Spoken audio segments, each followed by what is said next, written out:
الرحیم شہر رمضان الذی انزل فیہ القرآن آمنت باللہ صدق اللہ العلی العظیم وصدق رسولہ النبی الامین المتین الکریم ونحن علی ذالک لمن الشاہدین والشاکرین والحمدللہ رب العالمین۔ اس وقت منبر رسول پاک پر چلو بار وہ ہستیاں، وہ سائے جس کے نام سے ہم لوگ حافظ و قاری محمد ارشد خان صاحب کے نام سے جانتے اور پہچانتے ہیں، اور دوسری طرف شہنشاہ ترنم مداح خیر الانام ہمارے دوست احباب جناب قاری صدام حسین صاحب احسانی صاحب بھی تشریف رکھتے ہیں، ساتھ ہی ساتھ اور ہمارے بھائی حافظ عابد فیضی صاحب بھی منبر رسول پر جلوہ بار، ہمارے جناب محمد اجمل رضا صاحب بھی تشریف رکھتے ہیں۔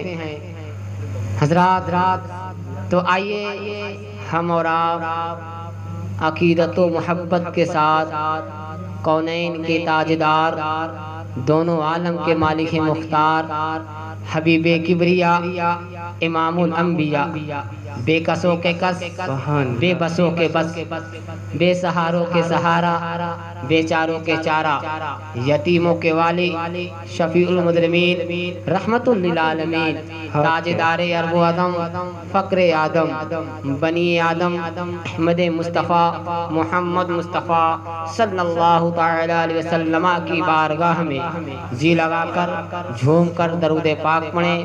اللہم صلی علی سیدنا مولانا محمد مبارک وسلم، صلاۃ و سلام علیک یا حبیبی یا رسول اللہ صلی اللہ تعالی علیہ وسلم۔ حضرات محترم، خطبہ مسنونہ کے بعد جس نے جس آیت پاک کی تلاوت کرنے کا شرف حاصل کیا ہے، اللہ رب العزت رب کائنات ارشاد فرما رہا ہے، شہر رمضان الذی انزل فیہ القرآن، رمضان کا مہینہ آنے والا ہے، اسی وجہ سے میں نے اس آیت کو اپنا موضوع سخن بنایا ہے۔ ان قریب 10 روز بعد رمضان آنے والا ہے، تو رمضان کے تعلق سے میں کچھ بیان کر رہا ہوں، آپ کو آگے بتاتا چلو۔ ایک مجوسی تھا، ایک شخص تھا جو آگ کی پوجا کرتا تھا، رمضان کے مہینے میں سرعام کھانا کھا رہا تھا۔ جب اس کا باپ اپنے بچے کو دیکھتا ہے کہ مسلمانوں کا رمضان کا مہینہ چل رہا ہے اور رمضان کے مہینے میں میرا بچہ سرعام کھانا کھا رہا ہے، اپنے بچے کو ایک تھپڑ مارتا ہے اور عرض کرتا ہے، اے بیٹا تجھے شرم نہیں آتی ہے؟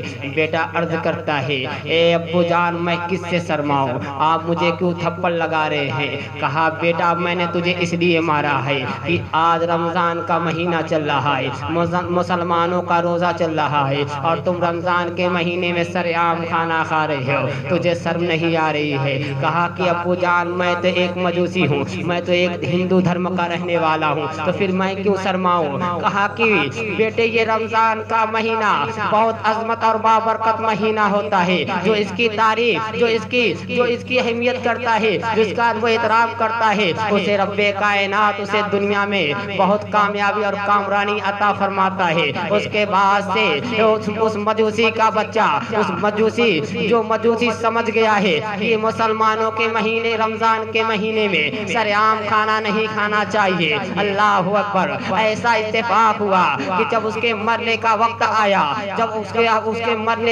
آیا، تو اسی ایک ہی ہفتے کے بعد اللہ تبارک و تعالیٰ نے اس کے دل کے اندر ایمان اور اسلام کے مسرف سے، باعث اسلام سے مسرف اور ایمان پر، اس کا ایمان پر خاتمہ کر دیتا ہے۔ ایک اللہ کے ایک بندے تھے، جو ایک اللہ کا ایک بندہ ہے، اسی ہفتے میں جب وہ مر جاتا ہے، جب اسے دفن کر کے گھر آیا جاتا ہے، ایسا کچھ اتفاق سے ہوتا ہے کہ ایک اللہ کا نیک ولی، ایک اللہ کا بندہ کیا دیکھ رہا ہے، اس مجوسی کو کیا دیکھ رہا ہے کہ جنت میں ٹہل رہا ہے، اور اس سے کچھ پوچھتا ہے، اے بتاؤ کہ تجھے جنت کیسے ملی ہے؟ اس نے کہا کہ مجھے جنت اس لیے ملی ہے کہ میں رمضان کے مہینے کو بہت ادب و احترام کرتا تھا، اس کی وجہ سے مجھے جنت ملی ہے۔